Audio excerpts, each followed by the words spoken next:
Opinion: Trump's trade war isn't about policy, it's about power. It was supposed to be a trade deal between the world's most powerful nation and the fourth largest economy by gross domestic product (GDP).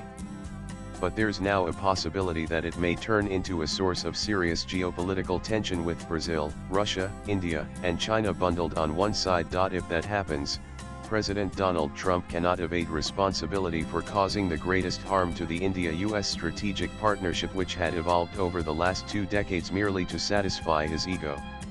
While the US's resistance to Russia and China is strategic and understandable, the disputes with India and Brazil are purely a result of an arrogant display of power, disregarding the interests of friendly nations. The US president wants to be known as a global peace broker. Delhi has no objection to that. But Prime Minister Narendra Modi denied him the pleasure of interfering in India's recent actions against Pakistan. To begin with, India's trade negotiation team had little clue about the US decision to impose a 25% reciprocal tariff plus a 10% penalty on merchandise trade for buying Russian arms and oil. The penalty component was not even on the table as recently as last week. Delhi has recently entered into a path-breaking comprehensive economic and trade agreement with the UK, under which India opened 89.5% of its tariff lines, covering 91% of UK exports. India has agreed to reduce import duties substantially on key British interests such as automobiles, Scotch whisky, cosmetics, medical devices, silver, etc. This transition will occur in a phased manner. Delhi had offered a similar, if not better, set of concessions to the USA but refused to open the market to genetically modified GM food, dairy, and a few other agricultural products. India has strict policies on these items, and even countries like New Zealand were denied market access for dairy. A separate negotiation was underway regarding the reduction of non-tariff barriers and TBs. Indian sources say US trade negotiators were satisfied with India's proposals, and the draft agreement had been awaiting the president's approval for over a week.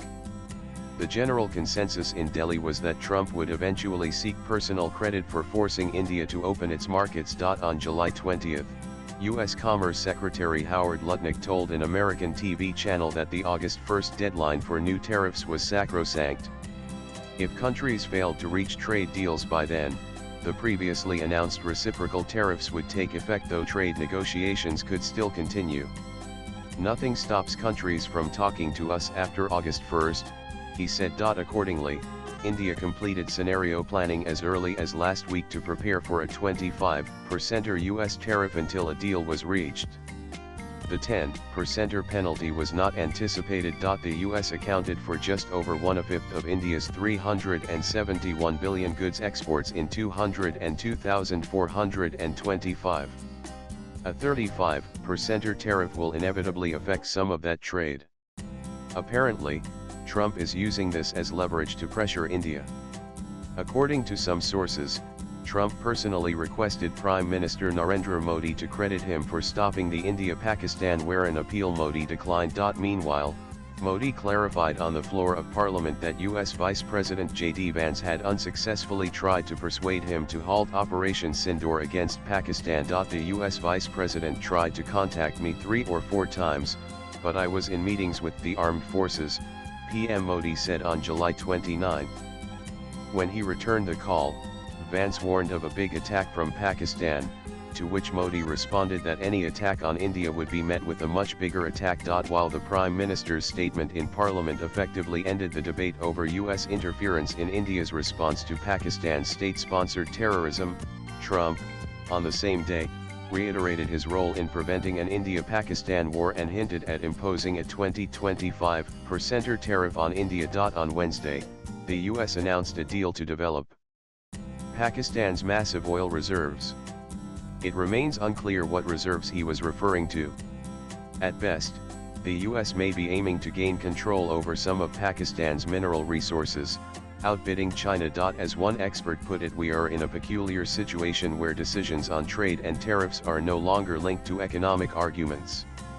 The submission of Japan, South Korea, and the European Union may have bolstered Trump's ego. But given India's historical defiance like the 1998 nuclear tests, it would be unwise to underestimate its nationalist resolve. Delhi has a history of resisting foreign pressure. What works in India's favor is that roughly 45% of its growth is domestically driven. While exports help boost growth figures, India is not as export dependent as, say, Vietnam, which relies heavily on US markets. In his latest outburst, Trump warned that India and Russia would take their dead economies down together. He claimed the US has little business interest in India. We will have to wait and see how American industry, especially giants like Apple, react to such outrageous claims. Swipe left for next video. But one thing is certain, India is in for a few difficult quarters on the export and growth front. A silver lining lies in ongoing litigation in the US challenging the legality of Trump's reciprocal tariffs. The US president invoked an emergency law to take sweeping action, bypassing Congress. Pradeep Ranjan Bose is an independent columnist.